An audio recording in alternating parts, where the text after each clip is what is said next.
What's up, everyone? Okay, picking up from yesterday's post regarding light exposure. Today we're moving beyond circadian biology. Yesterday touched very lightly on circadian biology. Go look it up if you're interested.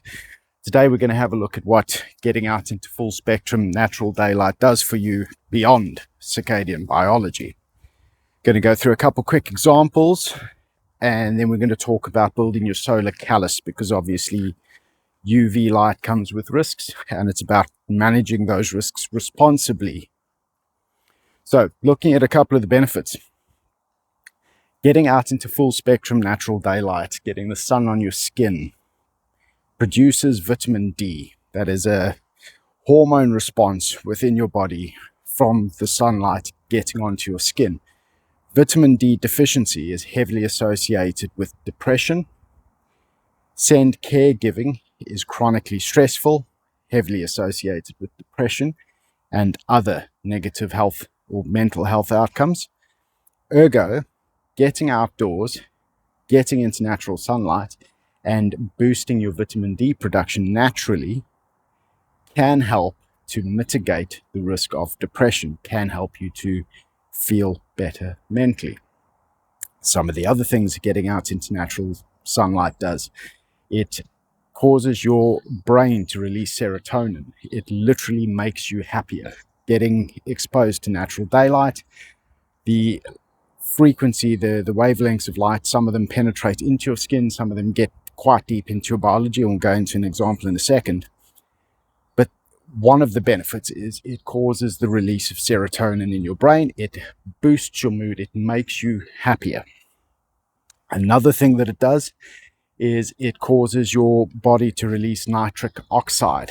That in turn looks after the health and integrity of your vascular system, your blood vessels, and it helps to reduce blood pressure. So getting out into natural full spectrum daylight can help to lower your blood pressure, and that in turn improves your metabolic health and function, which via the metabolic psychiatry lens helps to improve your cognitive function.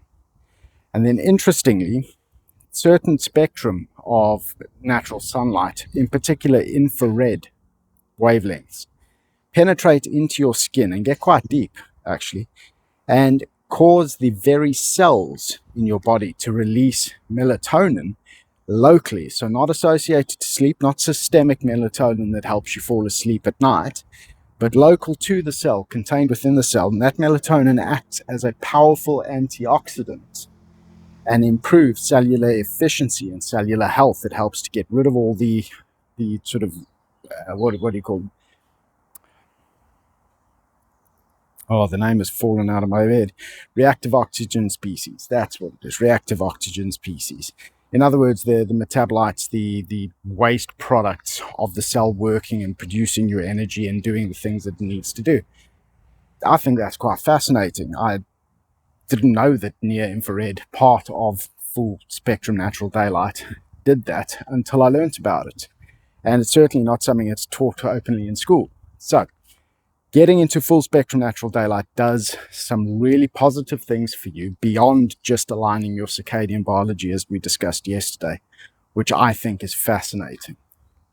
Very good reasons to not hide away from the sun, to not be scared of the sun, but to actively get outdoors and get into full spectrum natural daylight.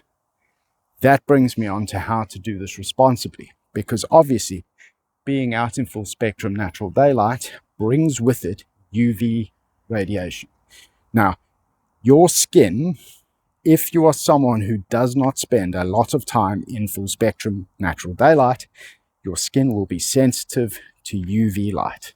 That is just par for the course. A good way to think about this is if you're someone who always wears shoes, and for whatever reason you go outside and you want to walk around barefoot.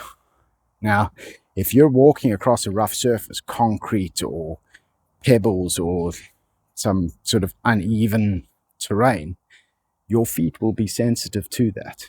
Your feet will be sore, like every little pebble, every little stone, every little stick, twig that you step on can be quite painful because your feet are sensitive. The way that you mitigate that happening, you either wear shoes everywhere you go, but if you want to be barefoot and enjoy the benefits of direct skin contact with the earth, which we'll get into tomorrow, you need to do it via dosed exposure. So you go barefoot for a little while and you build on that day by day. And as you do that, that dosed exposure helps your skin to become tougher. Your skin literally becomes tougher, to the point where if you were doing that all the time, eventually you'll be absolutely fine running around barefoot. You won't even feel it. It'll be absolutely pain-free. Your skin is the same in terms of sunlight. You build what you call your solar callus via dosed exposures. What that looks like is you get outdoors in the early morning or the late evening where UV light is lower than at midday. That midday sun has got the highest UV concentration. If you're not someone who has a built-up solar callus, you don't want to be exposed to that midday high potential UV. You want to get out early in the morning, you want to get out late in the evening, and you want to expose yourself to the UV without sunscreen. And the reason I say this is important, you want your body to have the natural reaction to that light, but you pay attention. You pay attention. When does it start feeling hot and uncomfortable? When do you start turning pink? That is your body telling you that you've had enough, get out. And then you cover up and you get out of the sun, get out of the direct sunlight. Your body has time to react to that. It will produce melanin, which is the pigment responsible for tanning, responsible for your skin darkening. That is part and parcel of your skin building its resistance to UV radiation. You do that with dosed exposure over time. So you do it today, you do it tomorrow, you do it the next day. You do it slowly, and you allow that melanin, that tan, to build up in your skin, because that is your solar callus. And as you do that, you will build up the natural ability to tolerate that UV light for longer and longer periods without it causing you damage, without it causing you harm. The biggest problem with how people handle sunlight in this modern day and age, and particularly in the Northern Hemisphere where I am in the UK, is we hide away from the sun. Obviously, we don't get much UV over winter, right? There's almost no UV exposure over winter at all. Summer comes along and we hide away from the sun. So we don't have a very good solar callus. We've lost that over the winter. But instead of doing dosed exposure to get ourselves ready for it, we hide away and then we go on holiday. And we'll go to Greece, or we'll go to Spain or Portugal, or somewhere nice and tropical and warm because it's holiday and it's lovely. And what do idiots do? Lie in the sun and bake and get burnt because they don't have a solar callus and their skin cannot tolerate that level of UV, and they do themselves damage. That is the irresponsible way to handle sunlight.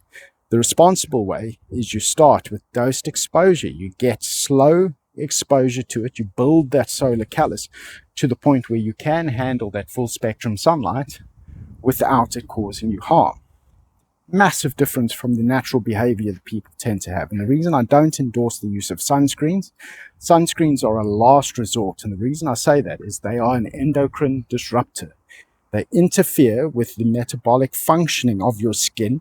They interfere with the way your skin naturally handles that sunlight. If you absolutely cannot cover up and cannot avoid being in the sun for whatever reason, obviously use a sunscreen rather than getting burnt. That goes without saying. But do not use sunscreen as your very first thing to do when you get a bit of sun exposure. Let your solar callus build up. Give your skin the opportunity to adapt and adjust over time. It takes time, there's no shortcuts. And you will be able to tolerate that sunlight and get all the benefits from it, because remember, sun comes with tremendous benefits. We've just gone through them. And in fact, that's a very high level skin. There's a lot more to it than that. But you build that solar callus over time so that you can enjoy the benefits without it doing you damage.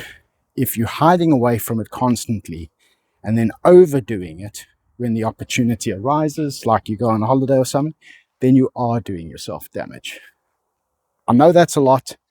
I hope it makes sense. It goes so much deeper. And if you want to know more, just drop me a DM. I'm happy to share resources. I'm happy to share links and information.